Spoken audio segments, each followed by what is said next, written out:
Seria possível traçar a relação entre escravidão, revolução e utopias por meio da figura de Aristônico, líder de uma revolução em torno de 130 a.C.?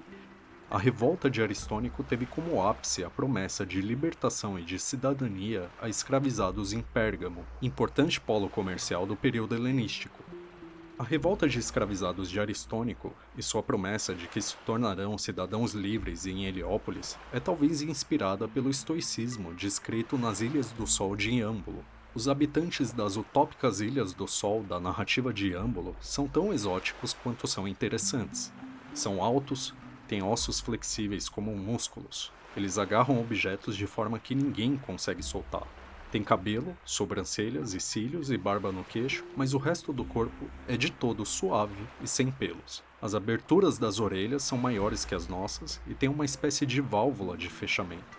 Eles têm a língua partida em duas na ponta e fazem esse corte chegar ainda mais atrás, de forma que ela fique dupla até a base. Assim, eles são capazes não só de reproduzir qualquer linguagem humana, mas também conversam com mais de uma pessoa ao mesmo tempo. Com uma parte da língua, podem responder a questões de um interlocutor e com a outra podem falar de eventos cotidianos. Também contam com um alfabeto que representa 28 diferentes valores fonéticos, mas que contém apenas 7 caracteres, com cada um desses assumindo 4 diferentes formas de acordo com sua posição.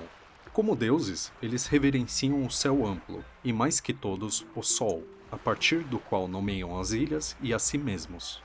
O restante da descrição de Diodoro Sículo, das Ilhas do Sol de Iâmbulo e seus habitantes é sensacional e vale a pena conferir.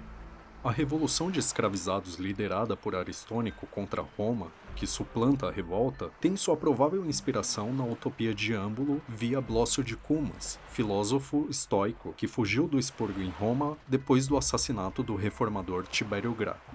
Blócio de Cumas se juntou a Aristônico na Ásia Menor e teria de fato incitado a revolta. Essa provável relação vai levar alguns historiadores e outros grandes classicistas, como Thomas Africa e Moses Finlay, a tentativas de banalização desses eventos, aconselhando qualquer um que tente fazer tais associações a deixar de buscar um livro por trás de cada ideia ou ação popular, já que não seria fácil levar a sério essas utopias, pois apenas em fantasias ou mitos podemos encontrar princípios como abolição da escravidão, comunismo, amor livre e anarquia social. Mas hoje a gente pode insistir nessa possibilidade por meio de uma instigante sugestão. A inscrição de um decreto descoberto em Claros, perto de Colophon, na Ásia Menor, e publicado em 1989, ajuda a ilustrar essa polêmica e talvez inverter de todo nossa perspectiva sobre esses eventos. No decorrer do decreto, o texto menciona um local de outra forma jamais atestado, uma Dulon Polis, uma cidade dos escravos, com saques e ataques armados ocorrendo com danos na cidade dos escravos. Isso leva Page Dubois, num artigo intitulado The History of the Impossible Ancient Utopia, a se questionar: o que é uma Dulon Polis, cidade dos escravos? O grau em que a frase é um oxímoro só pode suscitar especulações. Uma polis não pode ser feita de escravos, exceto em algum mundo utópico. Em termos de visão de mundo grega, uma polis tem cidadãos, pessoas livres, talvez metecos e escravos. Uma cidade que consista apenas de cidadãos existe somente no imaginário, no reino ficcional, na obra de um escritor, por exemplo, como Iâmbulo. A relação entre utopias e revoluções, entre cidades com escravizados e cidades reais permeadas pelas ansiedades causadas pelas instabilidades e rupturas. O que tudo isso pode nos dizer sobre o que viemos analisando até agora? O que diz sobre nós, nossas cidades e nossos problemas?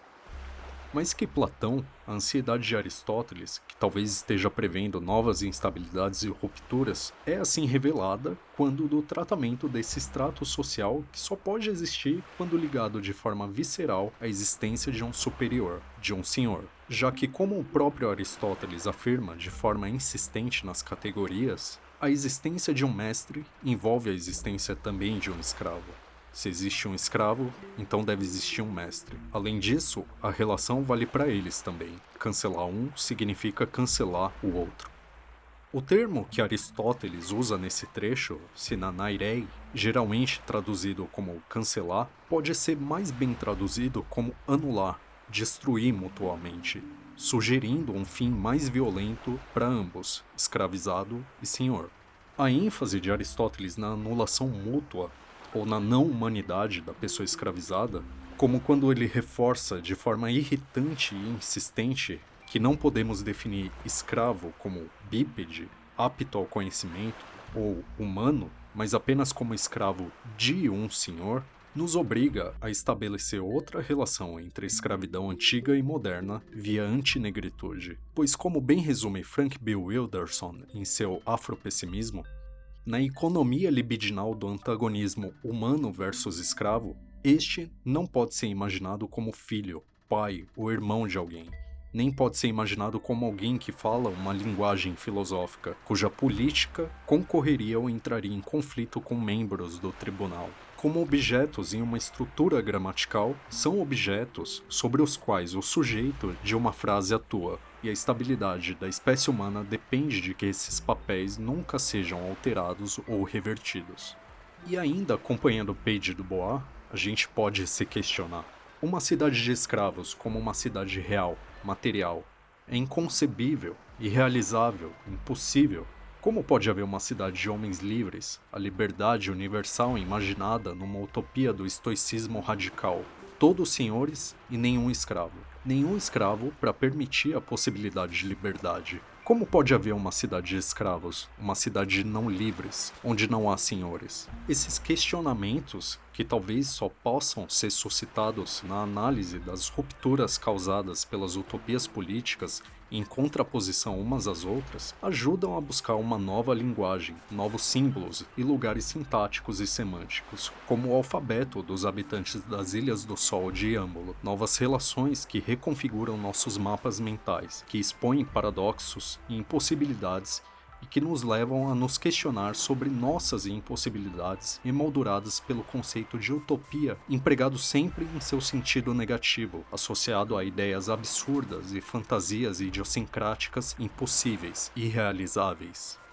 Será que podemos usar as utopias para imaginar um mundo reconfigurado pelo fim, por exemplo, do capitalismo predatório do meio ambiente? O capitalismo não é capaz de fornecer esse mundo. E as utopias de agora, como o solarpunk ou o afrofuturismo, ou romances como Os Despossuídos, de Ursula Le Guin, diagnosticam e desafiam essas limitações ao apontar para lugares em que essas ansiedades são o cerne dos problemas ou foram superadas.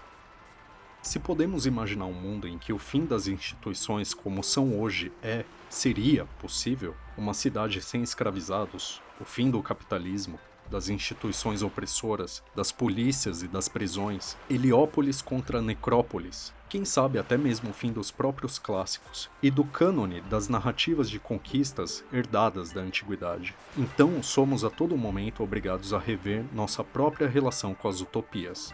Pois, como bem sintetiza e finaliza Page du Bois na análise da revolta de Aristônico, da Dulon Polis, a cidade dos escravizados, e da Heliópolis, das Ilhas do Sol de Iâmbolo, não devemos abandonar, banalizar ou apagar nossas memórias fragmentárias. Os vestígios de esperança, de demandas impossíveis e lutas por um mundo melhor que pode ser vislumbrado entre as fendas das grandes narrativas de conquista. Mesmo que essas experiências libertadoras, como todos aqueles que os deuses amam, tenham morrido jovens.